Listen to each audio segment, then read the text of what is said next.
नमस्कार मित्रांनो, आपल्या शेतकरी हेल्पलाईन या यूट्यूब चॅनलमध्ये आपले स्वागत आहे। सबस्क्राईब करा आपल्या हक्काच्या चॅनलचे नवनवीन शेतीविषयक अपडेट पाहण्यासाठी। तर मित्रांनो, आजच्या आपल्या व्हिडिओचा विषय अतिशय महत्त्वाचा आहे, कारण सर्व शेतकऱ्यांना हे नक्की जाणून घ्यायचं असेल की नेमकी कोणत्या शेतकऱ्यांना कर्जमाफी मिळणार आणि कोणत्या शेतकऱ्याची कर्जमाफी राहणार। तर मित्रांनो, या व्हिडिओमध्ये सविस्तर आपण या व्हिडिओवर चर्चा करणार आहोत। तर व्हिडिओ शेवटपर्यंत नक्की बघा आणि जर तुम्हाला व्हिडिओ आवडला तर नक्की लाईक करा आणि आपल्या सर्व शेतकरी बांधवांपर्यंत व्हिडिओ शेअर नक्की करा मित्रांनो।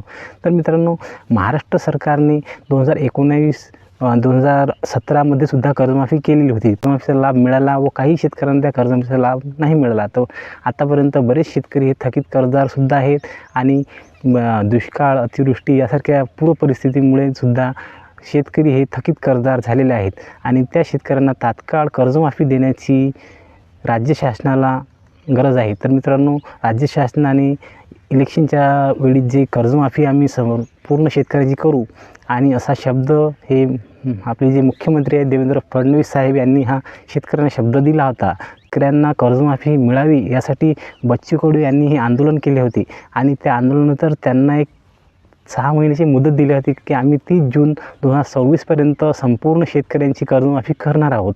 तर मित्रांनो, आता तुम्हाला एक काम करावं लागणार आहे, म्हणजे काम कोणतं की तुमचं कर्जमाफीच्या यादीमध्ये नाव आल्यासाठी तुम्हाला एक काम करावं लागलं मित्रांनो। तर ते काम आहे, तुम्ही लवकरात लवकर आपले जे कर्ज खाते आहे त्याला आधार लिंक हे करून घ्या। म्हणजेच तुमचं जर आधार खातं हे जर तुमच्या दुसऱ्या बँकेमध्ये लिंक असेल तर तुम्हाला मित्रांनो त्या कर्जमाफीचा लाभ मिळणार आहे। त्यासाठी तुम्ही लवकरात लवकर आपल्या कर्ज खात्याला आणि सेविंग अकाउंट ज्या बँकेमध्ये आहे त्याला तुमचं आधार लिंक करून घ्या। कारण बऱ्याच शेतकऱ्यांचं कसं असते मित्रांनो, त्यांचं बँक खातं हे कर्ज खात्याला अगोदर लिंक होतं, परंतु त्यांनी दुसरं एक बँक अकाउंट काढून त्यामध्ये ते कर्ज खात्याला लिंक नाही आहे। तर मित्रांनो, लवकरात लवकर तुमचं कर्ज खातं हे आधारशी सीडेट करून घ्या, कारण त्याच वेळी तुम्हाला जेव्हा तुम्ही थंबवर तुमचा दिसाल तेव्हा तुमच्या कर्ज खात्याची रक्कम तुमच्या कर्ज खात्यामध्ये जमा होणार आहे। तर मित्रांनो, तुम्हाला लवकरात लवकर हे काम करायचं आहे आणि तुमचं कर्ज खाते हे आधारशी सीड करायचं आहे। तर मित्रांनो, धन्यवाद। जर व्हिडिओ आवडला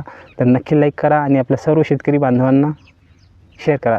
धन्यवाद। भेटूया उद्याच्या व्हिडिओ।